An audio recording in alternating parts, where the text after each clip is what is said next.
नमस्कार बच्चों, आप सभी का स्वागत है आपके अपने यूट्यूब चैनल साइकोलॉजी वाले गुरुजी में। तो आज के क्लास में बीए फर्स्ट सेमेस्टर से संबंधित जिस महत्वपूर्ण टॉपिक के बारे में आप लोगों को मैं पढ़ाने वाला हूं, उस टॉपिक का नाम है व्यक्तित्व। और व्यक्तित्व में हम लोग समझेंगे कि इसकी अर्थ क्या है, परिभाषा क्या है और इसके निर्धारक क्या है। ठीक है, ये आपका बीए फर्स्ट सेमेस्टर का 6 यूनिट का ये टॉपिक है। ठीक है, उसके बाद 2 यूनिट और रहेगा, उसको भी मैं कंप्लीट करा दूंगा क्लास लेकर।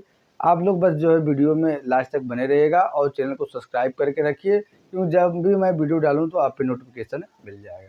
तो चलिए आइए आपको मैं समझाता हूं कि व्यक्तित्व होता क्या है। क्या जो हम लोग आम बोलचाल की भाषा में जिसका यूज़ करते हैं उसे हम व्यक्तित्व कहते हैं। साइकोलॉजी में व्यक्तित्व का अर्थ इसके उलट है। इसको समझने का प्रयास करते हैं आज की क्लास में। तो चलिए क्लास को शुरू करते हैं। देखिए, जो हिंदी शब्द है व्यक्तित्व, इससे ज़्यादा जो शब्द यूज़ किया जाता है वो अंग्रेजी का शब्द है। तो व्यक्तित्व को अंग्रेजी में हम पर्सनालिटी कहते हैं। आपने अक्सर कई व्यक्तियों से कहते सुना होगा कि आपकी पर्सनालिटी बहुत अच्छी है, इनकी पर्सनालिटी बहुत अच्छी है। तो जो सामान्य बोलचाल की भाषा में हम यूज़ करते हैं तो उसमें हम केवल व्यक्ति के बाहरी पहनावे, बाहरी शारीरिक आकृति के आधार पर हम किसी व्यक्ति के पर्सनालिटी को जज कर लेते हैं। जैसे कोई व्यक्ति जो है अच्छा खासा पहना हुआ है, देखने में हट्टा-कट्टा है, तो उसको हम सामान्यतः कह देते हैं कि उसका पर्सनालिटी बहुत अच्छा है। और कोई व्यक्ति जो है अच्छा नहीं पहना है और दुबला-पतला है, तो उसको कहते हैं इसकी पर्सनालिटी अच्छी नहीं है। लेकिन मनोविज्ञान में जो है पर्सनालिटी, जिसको हम हिंदी व्यक्तित्व कहते हैं, इसका मतलब केवल व्यक्ति के बाहरी पक्षों से नहीं है, बल्कि आंतरिक एवं बाहरी दोनों पक्षों के योग से है। चलिए एक एक करके समझते हैं। पहले इसका शाब्दिक अर्थ, फिर आपको परिभाषा समझाएंगे, फिर आपको मैं निर्धारक समझाऊंगा। देखिए, सबसे पहले हम समझते हैं जो हिंदी वाला शब्द है व्यक्तित्व। ठीक है, इसका अर्थ क्या होता है। तो इसे जो है मैंने अपने हिसाब से, इसका जो है जो भी फार्मूला अर्थ होगा, इसको मैंने अपने हिसाब से बनाया है। ये एकदम सटीक आप लोगों के लिए, इसे समझिएगा। देखिए, व्यक्तित्व का यदि आप संधि विच्छेद करेंगे तो इससे 2 शब्द निकलेगा। कौन कौन सा? व्यक्ति प्लस तत्व। ठीक है, तत्व मतलब होता है किसी व्यक्ति गुण या विशेषता। तो किसी भी व्यक्ति के गुण या विशेषता को उसका व्यक्तित्व कहा जाता है।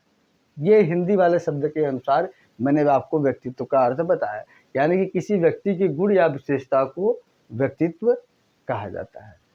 अब आइए, जो व्यक्तित्व का जो है व्यक्तित्व मनोविज्ञान में बताया गया है, वो शाब्दिक अर्थ उसको देख लेते हैं। देखिए, व्यक्तित्व को अंग्रेजी में कहते हैं पर्सनालिटी, और पर्सनालिटी जो है लैटिन भाषा के पर्सोना से बना है। इस भाषा से, लैटिन भाषा के पर्सोना से बना है। और पर्सोना का मतलब क्या होता है? नकाब, और ये मुखौटा। तो मूल रूप से यह शब्द नाटकों में उपयोग किए जाने वाले मुखौटों के लिए था। प्राचीन काल में जो ये व्यक्तित्व का शाब्दिक अर्थ बताया गया है कि व्यक्तित्व का अंग्रेजी रूपांतरण पर्सनालिटी है, और पर्सनालिटी लैटिन भाषा की पर्सोना शब्द से बना है। पर्सोना का अर्थ नकाब या मुखौटा होता है। तो ये प्राचीन अर्थ था, इसलिए लगाया गया कि प्राचीन काल में नाटक मंचन बहुत होता था। तो उस नाटक करते समय व्यक्ति जिस भी पात्र का रोल अदा कर रहा था, उस पात्र का क्या है, वो नकाब या मुखौटा धारण कर लेता था। तो उसे माना जाता था कि उसका व्यक्तित्व उसी के हिसाब से हो गया है। लेकिन मनोविज्ञान में इसके उलट जो है, जो मनोविज्ञान में व्यक्तित्व का अध्ययन हम करते हैं, इसके उलट है। मनोविज्ञान में क्या कहता है? व्यक्तित्व वर्तमान समय में व्यक्तित्व का अर्थ क्या है? व्यक्ति के आंतरिक और बाहरी विशेषताओं के समग्र स्वरूप से है, जो व्यक्ति को अन्य व्यक्तियों से भिन्न करती है। यानी कि प्राचीन अर्थ से आपने समझ लिया कि प्राचीन अर्थ में व्यक्तित्व का तात्पर्य क्या था? नकाब या मुखौटा। लेकिन वर्तमान समय में व्यक्ति के हम केवल बाहरी पक्षों, यानी कि वेशभूषा, पहनावा, रंग रूप, ठीक है, शरीर, शारीरिक बनावट, शारीरिक संरचना, इसके आधार पर ही हम नहीं लगाते हैं, बल्कि व्यक्ति के आंतरिक पक्षों, यानी कि आंतरिक गुण, उसका व्यवहार कैसा है, संस्कार कैसा है, स्वभाव कैसा है, उसका चरित्र कैसा है, इन दोनों पक्षों के संपूर्ण योग से क्या बनता है? व्यक्तित्व बनता है, जिसको हम पर्सनालिटी कहते हैं। तो ये व्यक्तित्व का शाब्दिक अर्थ हमने आपको बता दिया। अब हम जो है व्यक्तित्व की परिभाषाएं क्या है, इसको समझते हैं। और व्यक्तित्व की परिभाषाएं भी हमने वही परिभाषा लिया है जो आपके एग्ज़ाम के पॉइंट ऑफ व्यू से महत्वपूर्ण है, जो एग्ज़ाम में सबसे ज़्यादा ये इस परिभाषाएं इन्हीं की आती है, उसी को हमने लिया है। तो चलिए करते हैं, हम व्यक्तित्व की परिभाषा देखते हैं। सबसे पहला परिभाषा हमने लिया है गार्डनर आलपोर्ट 1987। व्यक्तित्व की सबसे सुंदर परिभाषा, सबसे अच्छी परिभाषा और सबसे पॉपुलर परिभाषा अगर किसी मनोवैज्ञानिक की है तो वो कौन है? गार्डनर आलपोर्ट महोदय। ये कहते हैं कि व्यक्तित्व व्यक्ति के भीतर उन मनोदेहिक या उन मनोशारीरिक गुणों का गत्यात्मक संगठन है जो वातावरण के साथ उसके अपूर्व समायोजन का निर्धारण करता है। अब देखिए, ध्यान समझिएगा, आलपोर्ट महोदय कहते हैं कि व्यक्तित्व क्या है? व्यक्ति के अंदर उन मानसिक और शारीरिक गुणों का गतिशील संगठन है। पहले इतना समझिए, ये क्या करें कि व्यक्तित्व क्या होता है? किसी व्यक्ति के अंदर क्या है? मनोदैहिक यानी कि मानसिक गुण, यानी कि उसका व्यवहार, स्वभाव, चरित्र, उसका चित्र प्रकृति क्या है, ये मानसिक गुण। शारीरिक गुण मतलब उसका क्या है? रंग रूप, वेशभूषा, पहनावा, चाल ढाल, ये सब क्या है? ये शारीरिक रूप। इन दोनों का गतिशील संगठन, गतिशील संगठन इसलिए कहा गया कि ये जो है अस्थाई नहीं होता, ये क्या है? बदलता रहता है, ये चलायमान रहता है। इसलिए इन्होंने कहा गतिशील संगठन है जो वातावरण के साथ उसके अपूर्व समायोजन का निर्धारण करता है। और ये क्या करता है? व्यक्ति का जो व्यक्तित्व होता है उसके वातावरण के साथ उसका अपूर्व समायोजन का निर्धारण करता है। मतलब कोई व्यक्ति अपने जिस भी वातावरण में रह रहा है उस वातावरण के को किस प्रकार से बेहतर तरीके से अपने आप को ढालता है तो उसका व्यक्तित्व उतना ही अच्छा माना जाता है। और ये तभी होगा जब क्या होगा? व्यक्तित्व में दो पक्ष सम्मिलित होंगे, मानसिक गुण भी और शारीरिक गुण भी। अब एग्जाम्पल सब समझिए, जैसे कोई व्यक्ति, किसी व्यक्ति के अंदर बुद्धिमत्ता, शारीरिक सुंदरता और उसके बाद जो है व्यवहार, संस्कार, कुशलता, ये सभी चीज़ें हैं, समझदारी है, तो वो किसी भी परिस्थिति में रहेगा तो परिस्थिति को बहुत बेहतर तरीके से हैंडल कर लेगा। उसी को अपूर्व समायोजन बोलते हैं। मतलब बेहतर तरीके से परिस्थिति के साथ ढल जाने की प्रक्रिया को ही हम अपूर्व समायोजन बोलते हैं। तो आलपोर्ट महोदय का ये परिभाषा है। बाद में आलपोर्ट महोदय ने 1961 में इसमें कुछ संशोधन करके एक नई परिभाषा का निर्माण किया है। उसमें इन्होंने क्या जो है संशोधन किया, मैं आपको बता दे रहा हूँ कि ये कहते हैं कि व्यक्तित्व व्यक्ति के भीतर उन मनोदैहिक गुणों का गत्यात्मक संगठन है जो उसके विशिष्ट विचारों और व्यवहारों को निर्धारित करता है। विशिष्ट विचारों और व्यवहारों को निर्धारित करता है। अब दूसरी परिभाषा हम लेते हैं कार्ल रोजर्स महोदय के। ये क्या कहते हैं? ये कहते हैं कि व्यक्तित्व व्यक्ति के आत्म अवधारणा, उसके अंदर की समझ, उसे क्या है? अपनी समझ और वास्तविक अनुभवों का प्रतिफल है। यानी कि व्यक्तित्व क्या है?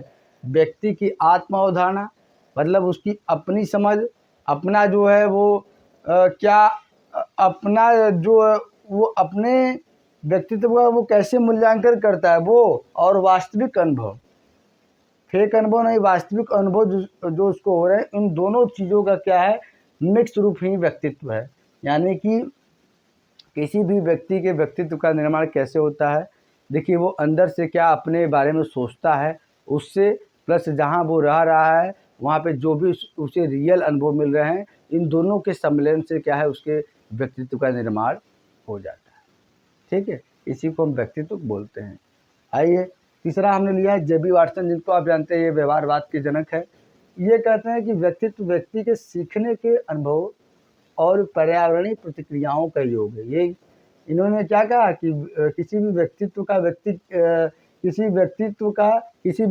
व्यक्तित्व क्या है? व्यक्ति के सीखने के अनुभव, मतलब सीखने के दौरान उसे जो भी अनुभव मिलते हैं वो, और पर्यावरणीय प्रतिक्रियाओं, और पर्यावरण के साथ जो भी उसका इंटरेक्शन होता है, जो भी अंतर्क्रिया होता है, इन दोनों को योग से किसी भी व्यक्ति के व्यक्तित्व का निर्माण होता है।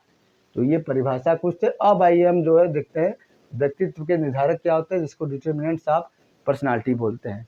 तो देखिए, किसी भी व्यक्ति के व्यक्तित्व को निर्धारित करने में कई पक्षों का, कई कारकों का योगदान होता है, लेकिन मुख्य रूप से जिन कारकों का योगदान सबसे ज़्यादा होता है उसे आइए हम एक एक करके देखते हैं। सबसे पहला कारक आपको हमने यहाँ पे लिया है जैविक निर्धारक, जिसको बायोलॉजिकल फैक्टर कहते हैं।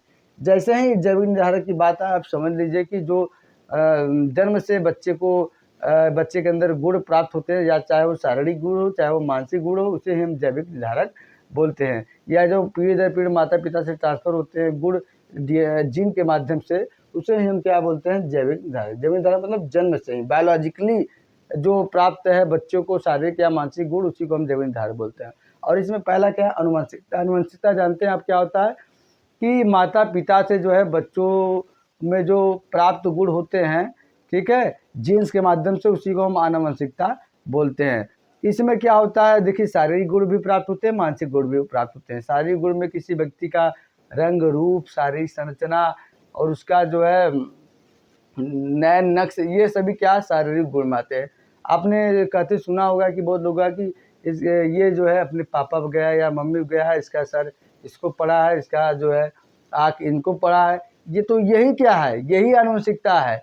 दादा दादी से माता पिता, माता पिता से बच्चों में ट्रांसफ़र होने वाले जो गुण होते हैं, उसी को हम आनुवंशिकता बोलते हैं। तो ये बात रहा शारीरिक गुण। मानसिक गुण भी जो है ट्रांसफ़र होते हैं। जैसे माता पिता को स्वभाव कैसा है, उनका व्यवहार कैसा है, उनका चरित्र कैसा है, वो भी बायोलॉजिकली कुछ न कुछ क्या है बच्चे में ट्रांसफ़र होते हैं, ठीक है। उसके बाद वो पर्यावरण से जो कुछ सीखता है तो उसको ग्रहण करता है। जैसे बहुत लोग आपने कहते सुना होगा कि कहते हैं कि ये जो है अपने पिताजी पे गया है या अपने माता जी पे गया है, अपने दादा की तरह ये जो है शांत है। नेगेटिव में भी बहुत लोग कहते हैं कि ये जो है एकदम अपने बाप की तरह झगड़ालू है, झगड़ा करता है, उसका पूरा परिवार है झगड़ालू है, ये कहते आपने सुना होगा। तो यही क्या है, मानसिक गुण है और यही शारीरिक गुण है, और इन्हीं के मिक्सर को हम क्या बोलते हैं, आनुवंशिकता। अब तंत्रिका तंत्र भी किसी भी व्यक्ति के व्यक्तित्व को निर्धारित करते हैं। कैसे? तंत्रिका तंत्र में जो मस्तिष्क होता है और विभिन्न प्रकार की जो तंत्रिका तंत्र होती हैं, उनकी जो कार्य प्रणालियाँ होती है व्यक्ति के व्यवहार को निर्धारित करती हैं, और व्यक्ति के व्यवहार को निर्धारित करती है, तो इसी से तो व्यक्ति के व्यक्तित्व का निर्धारित होता है।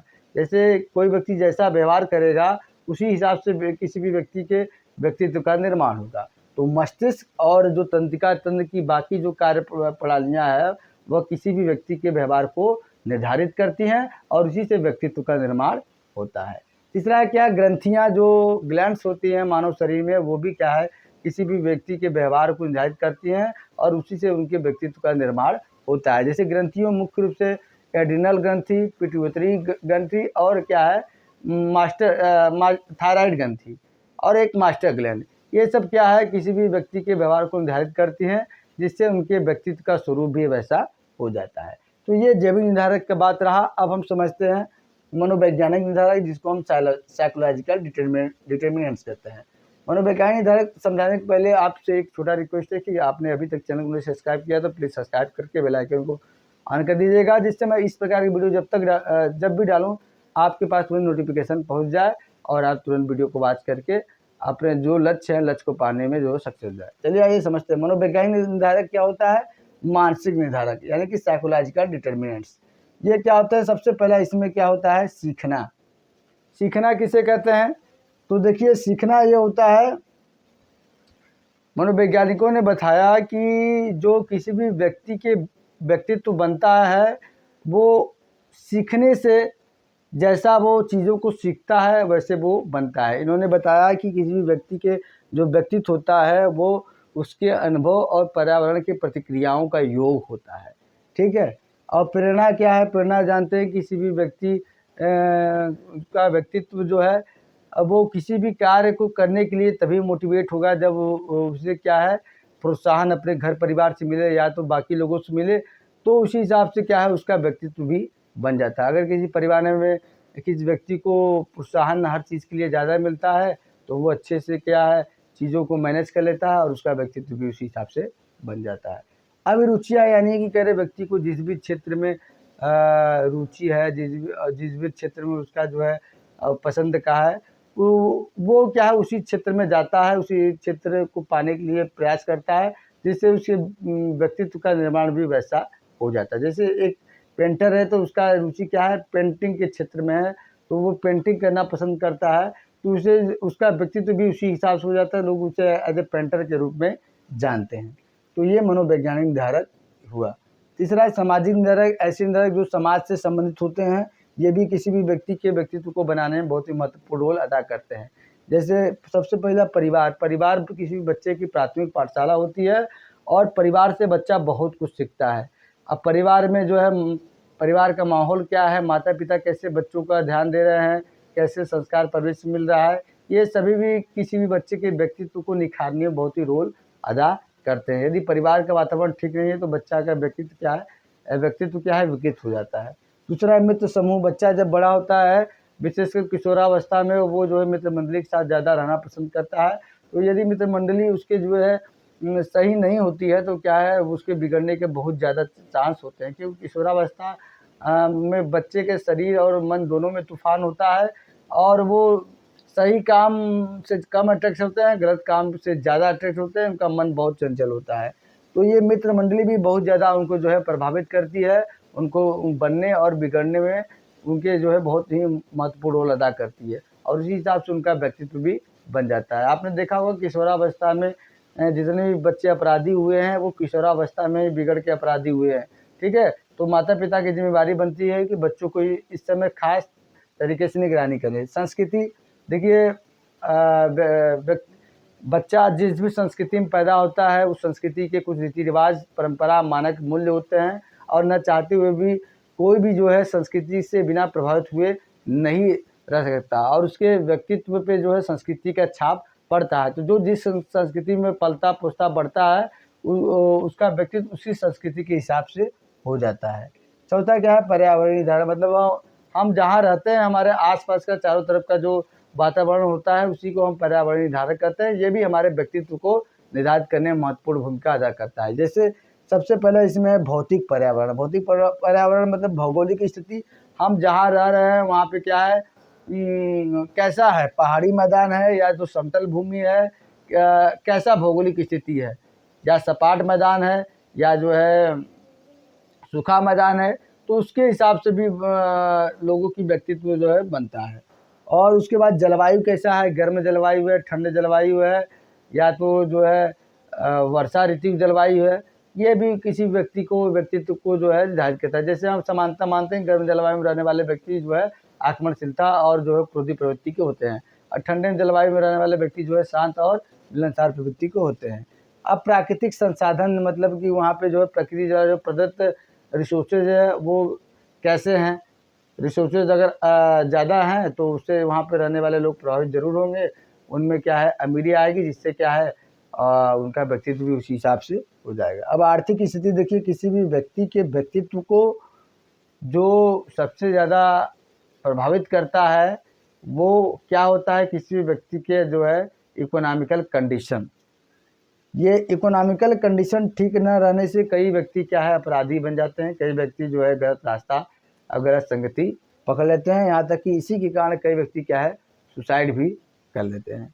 तो आर्थिक पृष्ठभूमि, मतलब कि जो बच्चे हैं उनके माता पिता की आर्थिक पृष्ठभूमि क्या रही, वो कितना कमाते थे, अच्छा कमाते थे कि नहीं, और कम कमाते हैं, गरीब है, तो इससे क्या होता है, इससे भी बच्चे के बच्चे के जो व्यक्तित्व है उसका भी शेप बनता है। अगर किसी के माता पिता जो है गरीब हैं तो बच्चा गरीबी में पलेगा, तो उस हिसाब से उसका व्यक्तित्व बन जाएगा।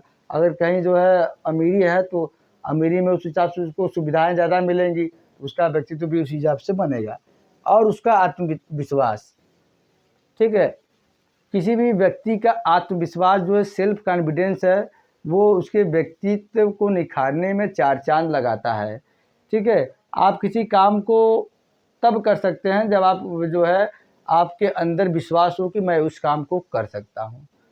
तो self confidence is the most important thing that you live in your life, in your inner way.